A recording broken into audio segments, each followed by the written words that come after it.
Chapter 12. Round the Table. A joint inquest was held on Monday. I do not propose to give the proceedings in detail. To do so would only be to go over the same ground again and again. By arrangement with the police, very little was allowed to come out. I gave evidence as to the cause of Ackroyd's death and the probable time.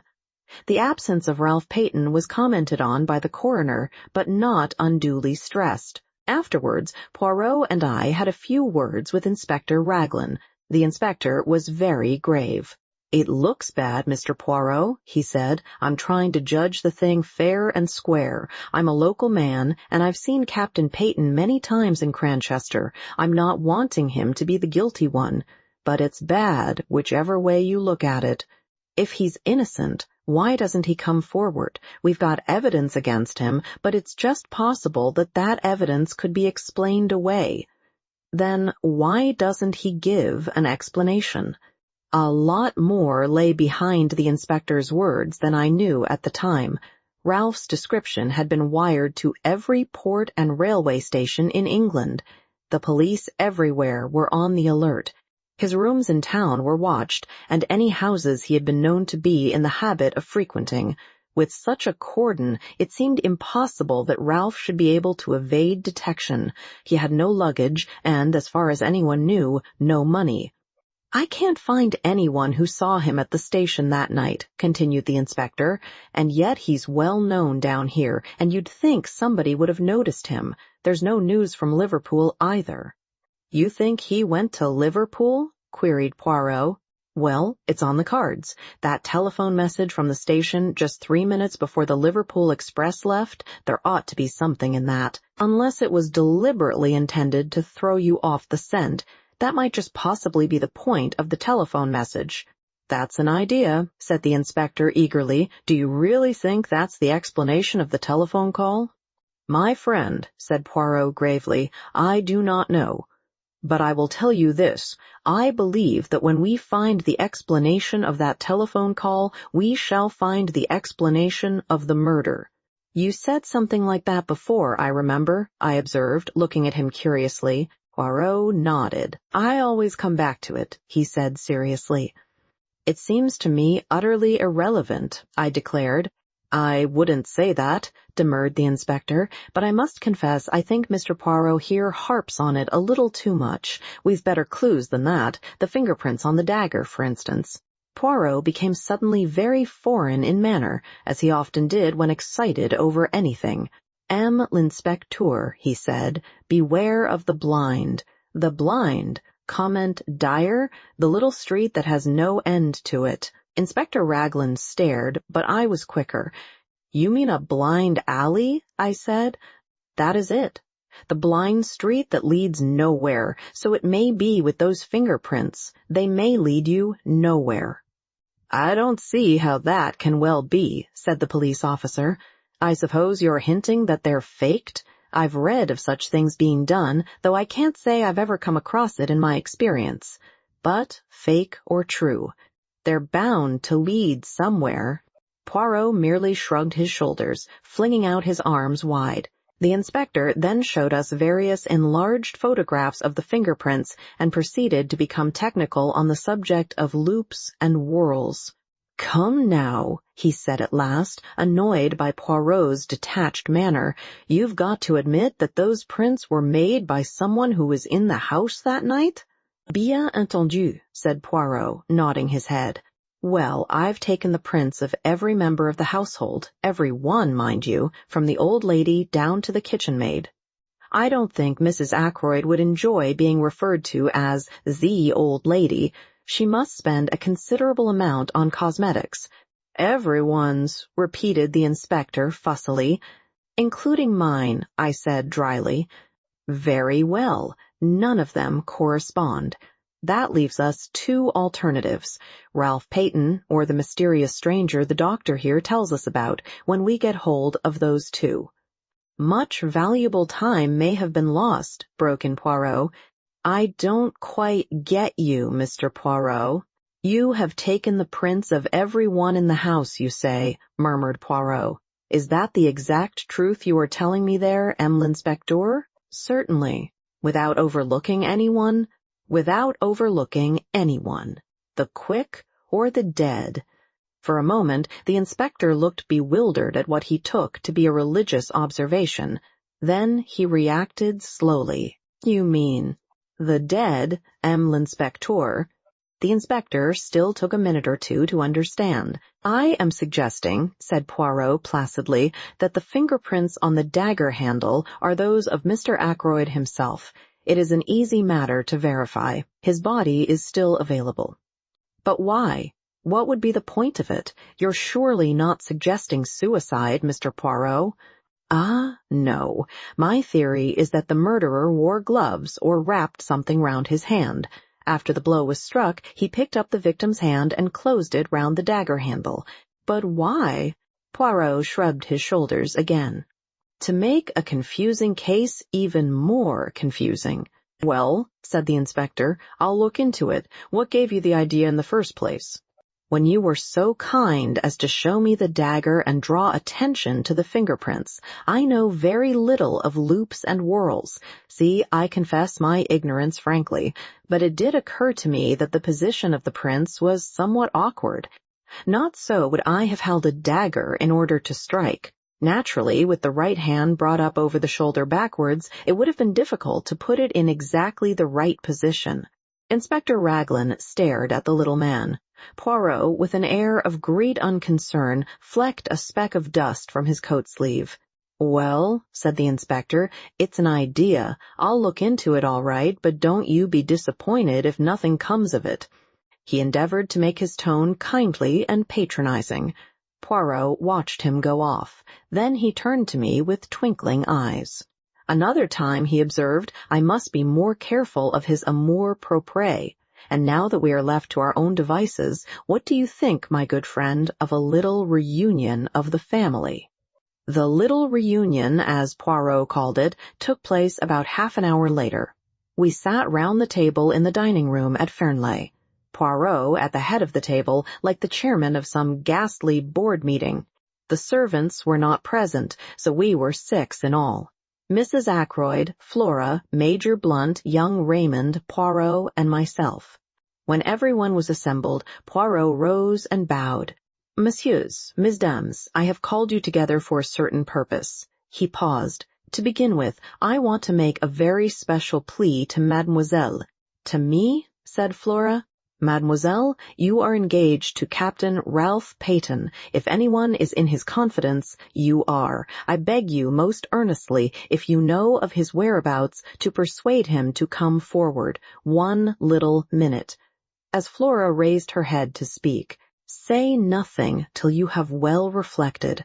Mademoiselle, his position grows daily more dangerous. If he had come forward at once, no matter how damning the facts, he might have had a chance of explaining them away. But this silence, this flight. What can it mean? Surely only one thing, knowledge of guilt. Mademoiselle, if you really believe in his innocence, persuade him to come forward before it is too late. Flora's face had gone very white.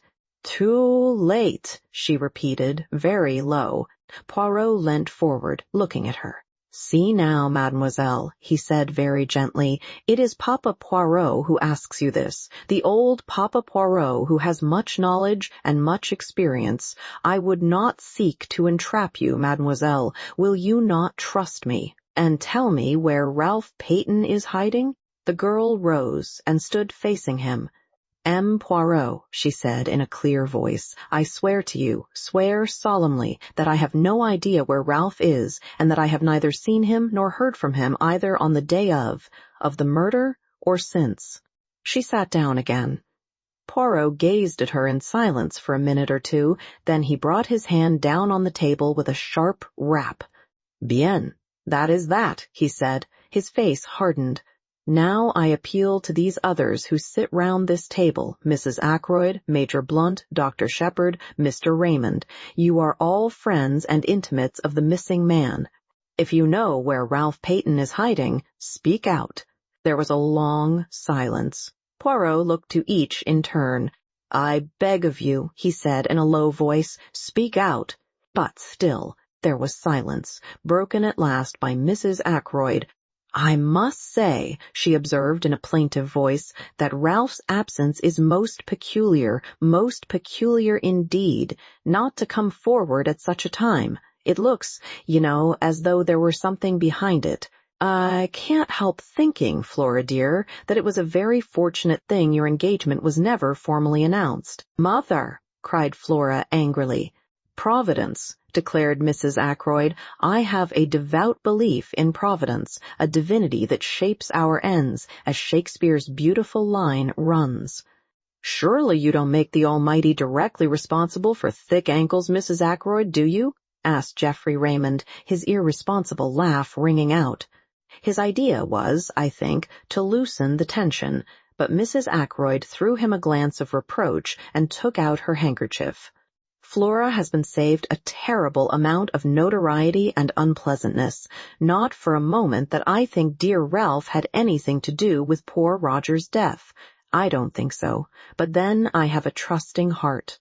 I always have had, ever since a child. I am loath to believe the worst of anyone. But, of course, one must remember that Ralph was in several air raids as a young boy. The results are apparent long after, sometimes, they say.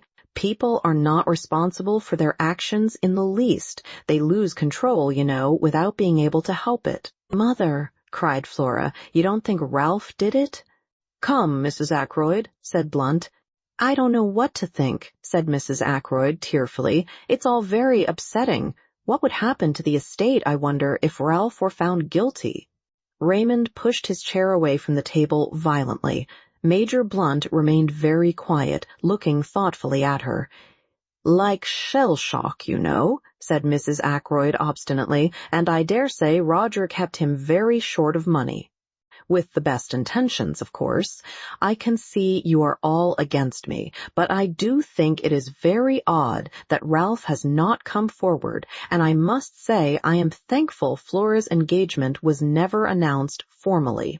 "It will be tomorrow," said Flora in a clear voice. "Flora!" cried her mother, aghast. Flora had turned to the secretary.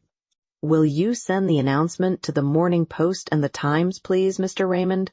"If you are sure that it is wise, Miss Ackroyd," he replied gravely. She turned impulsively to Blunt. "You understand," she said. "What else can I do? As things are, I must stand by Ralph. Don't you see that I must?" She looked very searchingly at him, and after a long pause, he nodded abruptly. Mrs. Ackroyd burst out into shrill protests. Flora remained unmoved. Then Raymond spoke.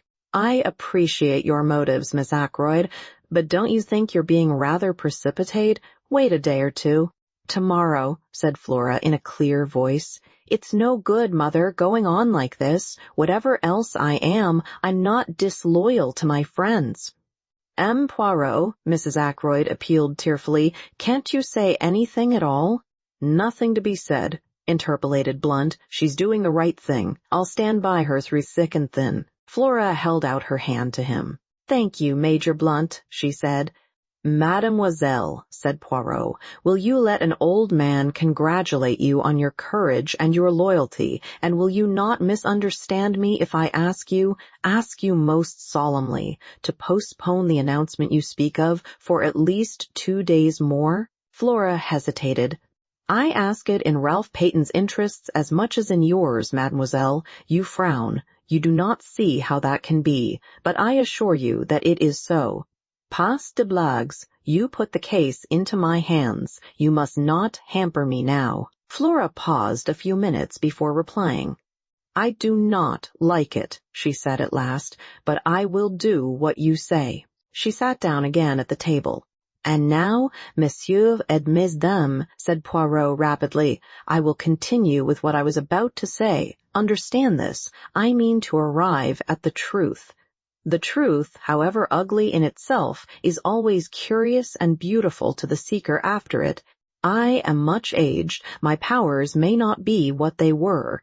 Here he clearly expected a contradiction. "In all probability, this is the last case I shall ever investigate.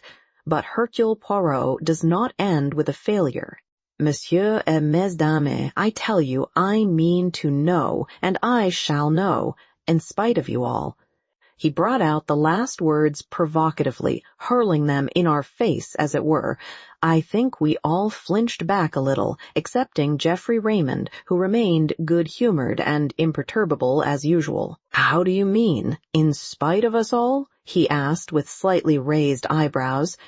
"But just that, monsieur. Every one of you in this room is concealing something from me." He raised his hand as a faint murmur of protest arose.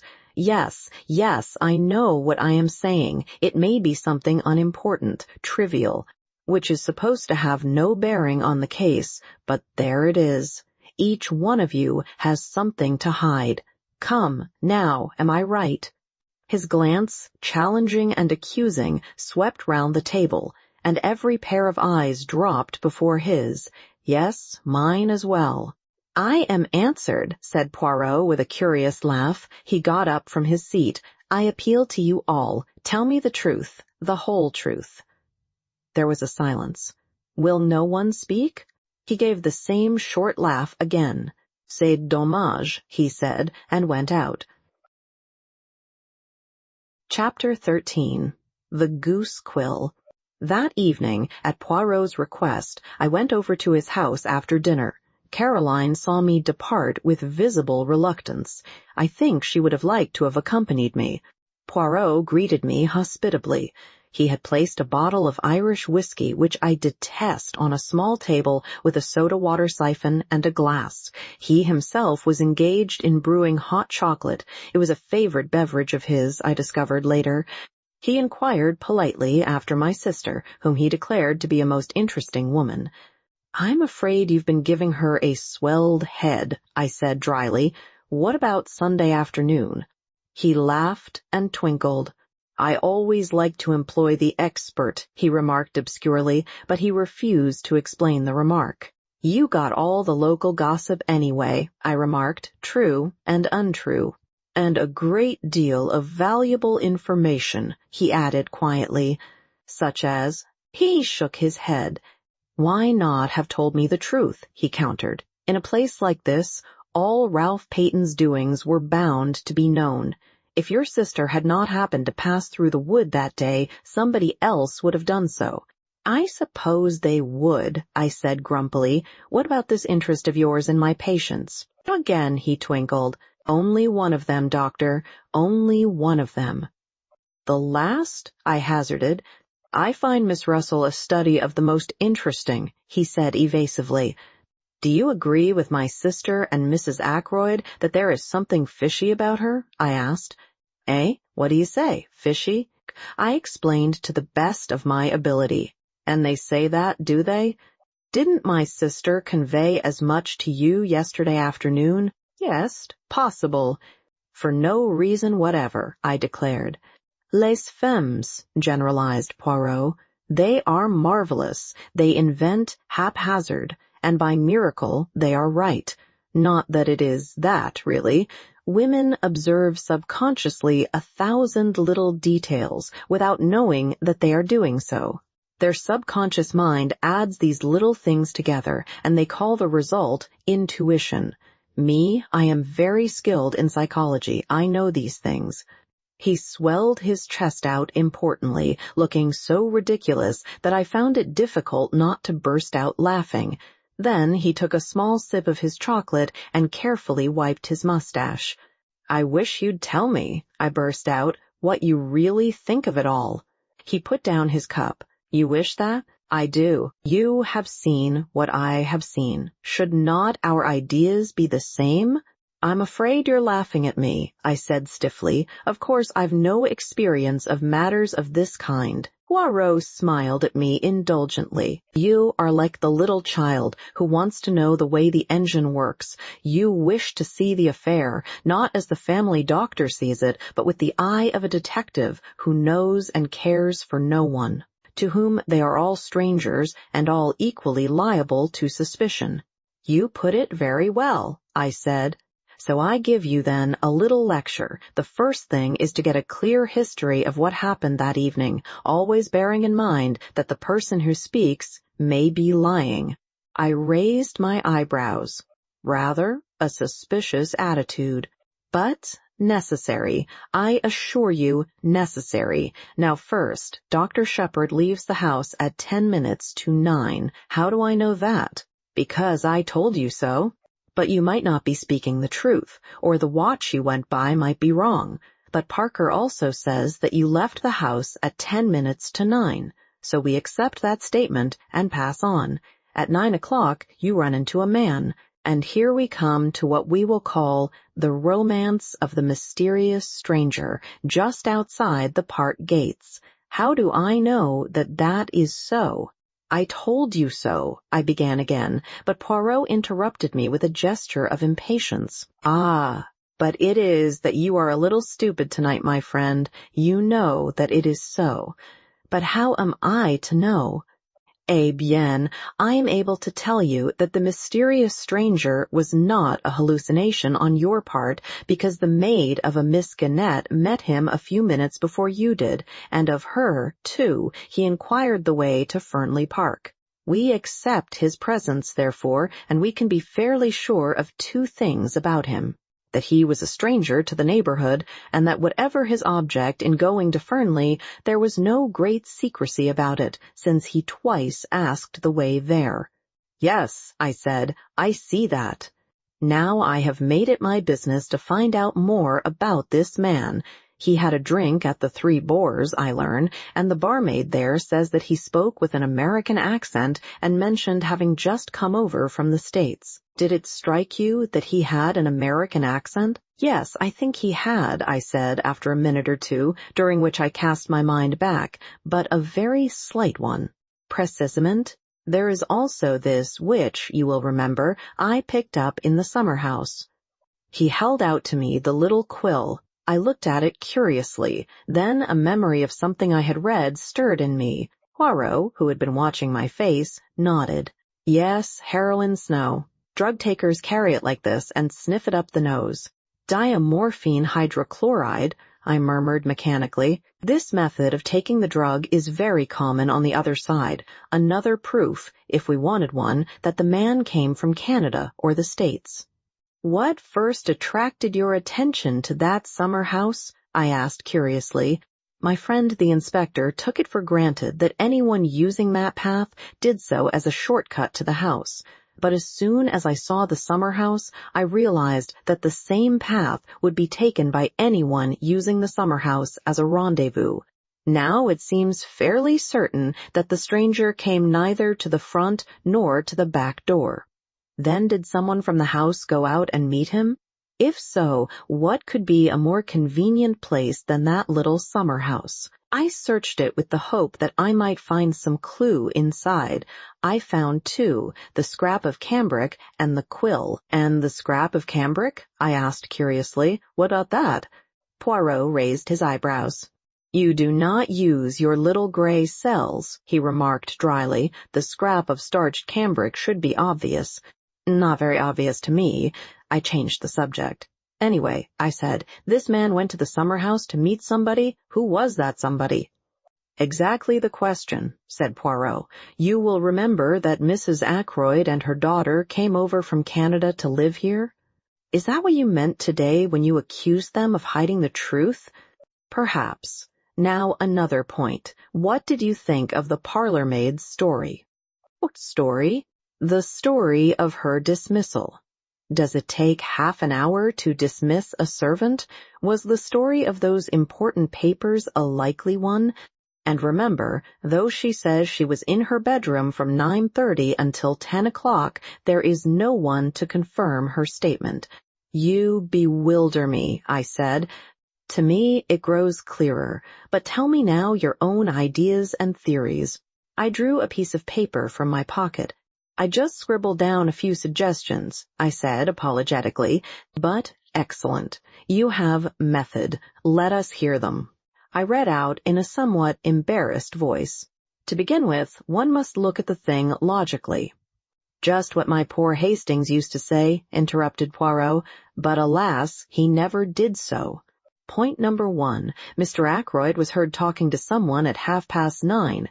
Point number 2, At some time during the evening, Ralph Peyton must have come in through the window, as evidenced by the prints of his shoes. Point number 3. Mr. Ackroyd was nervous that evening and would only have admitted someone he knew.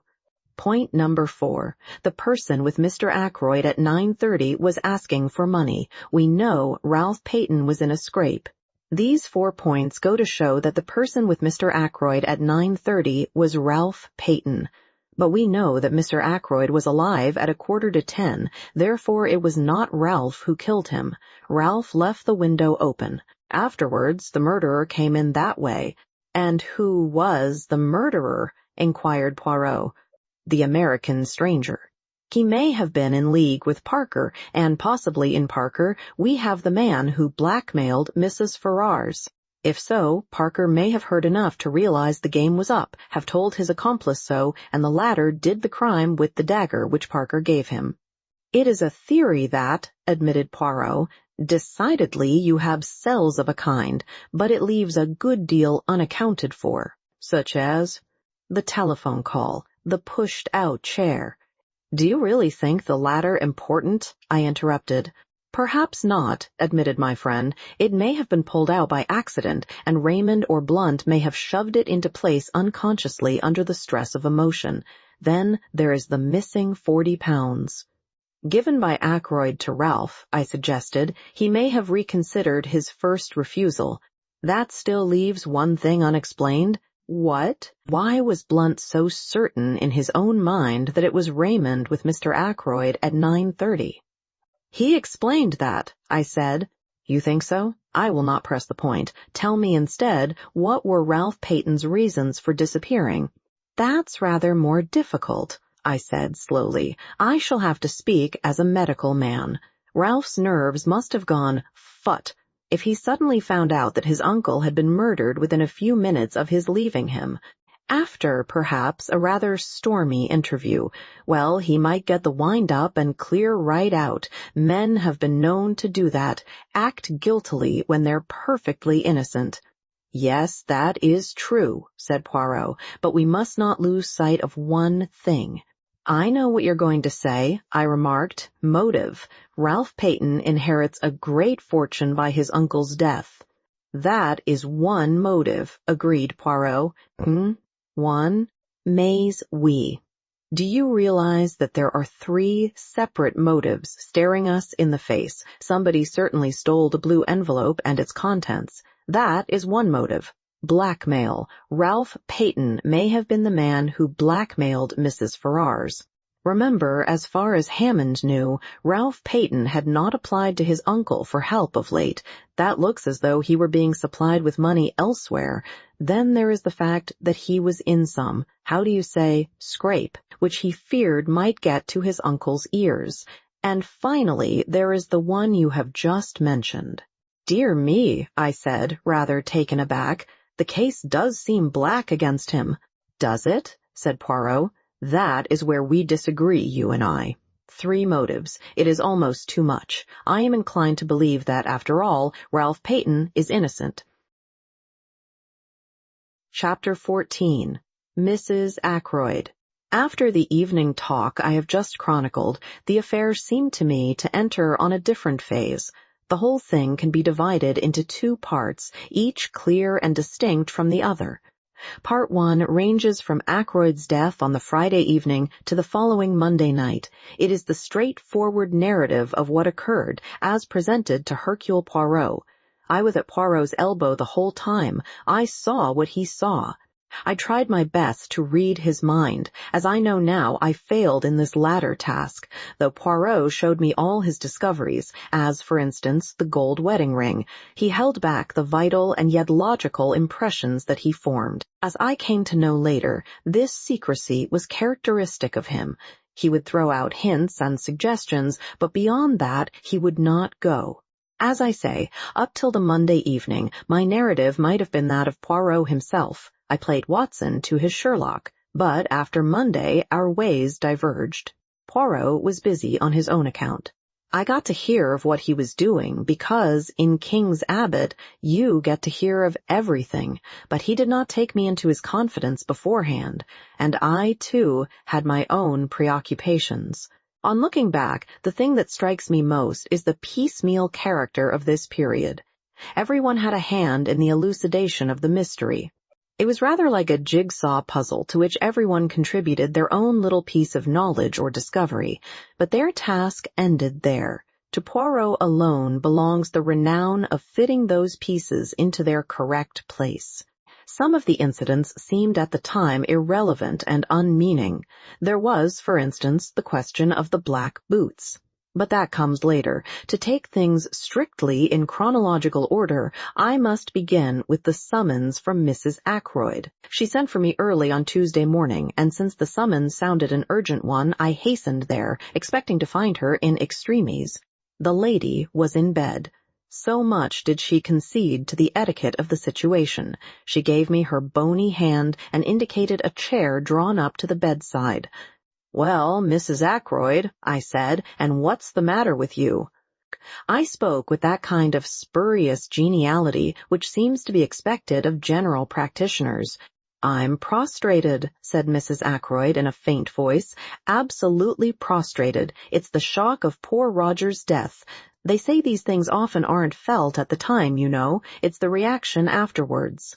It is a pity that a doctor is precluded by his profession from being able sometimes to say what he really thinks. I would have given anything to be able to answer bunkum. Instead, I suggested a tonic. Mrs. Ackroyd accepted the tonic. One move in the game seemed now to be concluded. Not for a moment did I imagine that I had been sent for because of the shock occasioned by Ackroyd's death. But Mrs. Ackroyd is totally incapable of pursuing a straightforward course on any subject. She always approaches her object by tortuous means. I wondered very much why it was she had sent for me. And then that scene. "Yesterday," continued my patient. She paused, as though expecting me to take up a cue.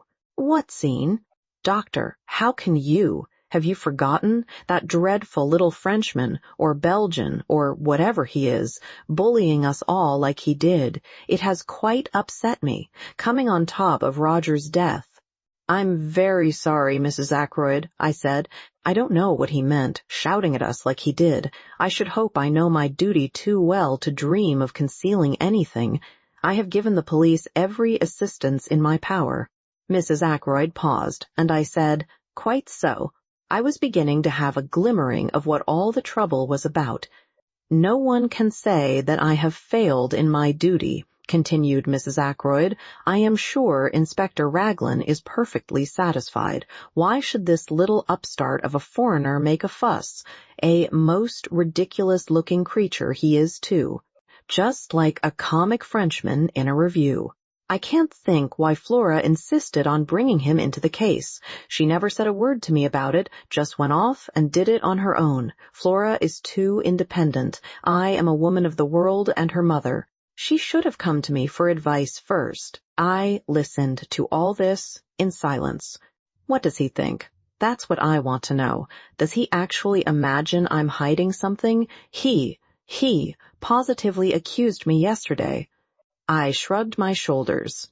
"It is surely of no consequence, Mrs. Ackroyd," I said. "Since you are not concealing anything, any remarks he may have made do not apply to you." Mrs. Ackroyd went off at a tangent, after her usual fashion. "Servants are so tiresome," she said. "They gossip and talk amongst themselves. And then it gets round, and all the time there's probably nothing in it at all." "Have the servants been talking?" I asked. "What about?" Mrs. Ackroyd cast a very shrewd glance at me. It quite threw me off my balance. "I was sure you'd know, Doctor, if anyone did. You were with M. Poirot all the time, weren't you?" "I was." "Then of course you know. It was that girl, Ursula Bourne, wasn't it? Naturally, she's leaving. She would want to make all the trouble she could. Spiteful, that's what they are. They're all alike. Now, you being there, Doctor, you must know exactly what she did say. I'm most anxious that no wrong impression should get about. After all, you don't repeat every little detail to the police, do you?" There are family matters sometimes. Nothing to do with the question of the murder. But if the girl was spiteful, she may have made out all sorts of things. I was shrewd enough to see that a very real anxiety lay behind these outpourings. Poirot had been justified in his premises. Of the 6 people round the table yesterday, Mrs. Ackroyd at least had had something to hide. It was for me to discover what that something might be. "If I were you, Mrs. Ackroyd," I said brusquely, "I should make a clean breast of things." She gave a little scream. "Oh, doctor, how can you be so abrupt? It sounds as though. And I can explain everything so simply." "Then why not do so?" I suggested. Mrs. Ackroyd took out a frilled handkerchief and became tearful. "I thought, doctor, that you might put it to M. Poirot. Explain it, you know, because it's so difficult for a foreigner to see our point of view, and you don't know, nobody could know, what I've had to contend with, a martyrdom, a long martyrdom. That's what my life has been. I don't like to speak ill of the dead, but there it is, not the smallest bill, but it had all to be gone over. Just as though Roger had had a few miserly hundreds a year, instead of being, as Mr. Hammond told me yesterday, one of the wealthiest men in these parts." Mrs. Ackroyd paused to dab her eyes with the frilled handkerchief. "Yes," I said encouragingly, "you were talking about bills?" Those dreadful bills, and some I didn't like to show Roger at all. They were things a man wouldn't understand. He would have said the things weren't necessary, and of course they mounted up, you know, and they kept coming in. She looked at me appealingly, as though asking me to condole with her on this striking peculiarity. "It's a habit they have," I agreed, and the tone altered, became quite abusive. "I assure you, doctor, I was becoming a nervous wreck. I couldn't sleep at nights, and a dreadful fluttering round the heart. And then I got a letter from a Scotch gentleman." As a matter of fact, there were 2 letters, both Scotch gentlemen. Mr. Bruce Macpherson was one, and the other were Colin MacDonald. Quite a coincidence. "Hardly that," I said dryly. "They are usually Scotch gentlemen, but I suspect a Semitic strain in their ancestry." £10 to 10,000 on note of hand alone," murmured Mrs. Ackroyd reminiscently. "I wrote to one of them, but it seemed there were difficulties." She paused. I gathered that we were just coming to delicate ground. I have never known anyone more difficult to bring to the point. "You see," murmured Mrs. Ackroyd, "it's all a question of expectations, isn't it? Testamentary expectations. And though, of course, I expected that Roger would provide for me, I didn't know. I thought that if only I could glance over a copy of his will, not in any sense of vulgar prying, but just so that I could make my own arrangements." She glanced sideways at me. The position was now very delicate indeed. Fortunately, words, ingeniously used, will serve to mask the ugliness of naked facts. "I could only tell this to you, dear Dr. Shepherd," said Mrs. Ackroyd rapidly. "I can trust you not to misjudge me and to represent the matter in the right light to M. Poirot. It was on Friday afternoon." She came to a stop and swallowed uncertainly. "Yes," I repeated encouragingly, "on Friday afternoon." Well, everyone was out, or so I thought, and I went into Roger's study. I had some real reason for going there. I mean, there was nothing underhand about it. And as I saw all the papers heaped on the desk, it just came to me, like a flash, I wonder if Roger keeps his will in one of the drawers of the desk. I'm so impulsive, always was, from a child. I do things on the spur of the moment. He'd left his keys, very careless of him, in the lock of the top drawer. "I see," I said helpfully. "So you searched the desk. Did you find the will?" Mrs. Ackroyd gave a little scream, and I realized that I had not been sufficiently diplomatic. How dreadful it sounds, but it wasn't at all like that, really. "Of course it wasn't," I said hastily. "You must forgive my unfortunate way of putting things. You see, men are so peculiar.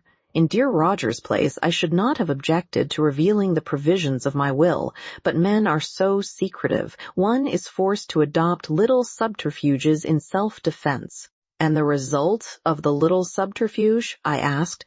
That's just what I'm telling you. As I got to the bottom drawer, Bourne came in, most awkward. Of course, I shut the drawer and stood up, and I called her attention to a few specks of dust on the surface, but I didn't like the way she looked. Quite respectful in manner, but a very nasty light in her eyes. Almost contemptuous, if you know what I mean. I never have liked that girl very much. She's a good servant, and she says ma'am, and doesn't object to wearing caps and aprons, which I declare to you a lot of them do nowadays, and she can say not at home without scruples if she has to answer the door instead of Parker.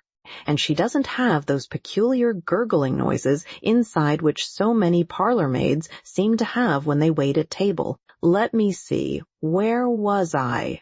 You were saying that in spite of several valuable qualities, you never liked Bourne. No more I do. She's odd. There's something different about her from the others. Too well educated, that's my opinion. You can't tell who are ladies and who aren't nowadays. And what happened next? I asked. Nothing. At least, Roger came in, and I thought he was out for a walk, and he said, "What's all this?" And I said, "Nothing. I just came in to fetch Punch." And I took Punch and went out with it. Bourne stayed behind. I heard her asking Roger if she could speak to him for a minute. I went straight up to my room to lie down. I was very upset. There was a pause. "You will explain to M. Poirot, won't you? You can see for yourself what a trivial matter the whole thing was, but, of course, when he was so stern about concealing things, I thought of this at once. Bourne may have made some extraordinary story out of it, but you can explain, can't you?" "That is all?" I said. "You have told me everything?" "Yes," said Mrs. Ackroyd. "Oh, yes," she added firmly. But I had noted the momentary hesitation, and I knew that there was still something she was keeping back. It was nothing less than a flash of sheer genius that prompted me to ask the question I did. "Mrs. Ackroyd," I said, "was it you who left the silver table open?" I had my answer in the blush of guilt that even rouge and powder could not conceal. "How did you know?" she whispered. "It was you, then?" "Yes, I." You see, there were 1 or 2 pieces of old silver. Very interesting. I had been reading up the subject, and there was an illustration of quite a small piece which had fetched an immense sum at Christie's. It looked to me just the same as the one in the silver table. I thought I would take it up to London with me when I went, and have it valued.